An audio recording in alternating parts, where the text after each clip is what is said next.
আজ আমি আপনাদের লাল শাকের ডাঁটা ভোনা রেসিপি দেখাবো। আমার পাতাগুলো খুব একটা পছন্দ নয়, তাই পাতাগুলো বাদ দিয়েই আমি রান্না করব।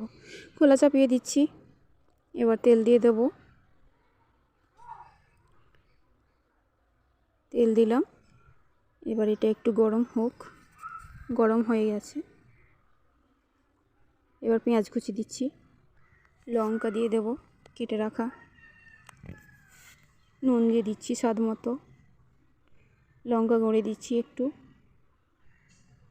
আর একটু দিই, একটু ঝাল হলে ভালো লাগবে খেতে। এবার একটু হলুদ দিয়ে দেবো, হলুদটা দিয়ে দিয়েছি। এবার এটা একটু নেড়ে নেব ভালো করে।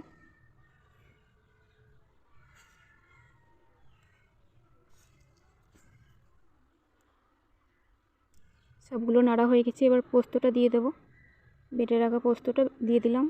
এটাও একটু নেড়ে নিয়েছি, একটু নাড়া হয়ে গেছে।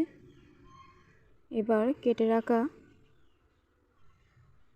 লাল শাকের ডাঁটাগুলো দিলাম, সবটাই দিয়ে দিই। এটা একটু ভালো করে নেড়ে নিতে হবে। নাড়া হয়ে গেছে। এবার পোস্তর যে জলটা ছিল ওটা দিয়ে দিচ্ছি।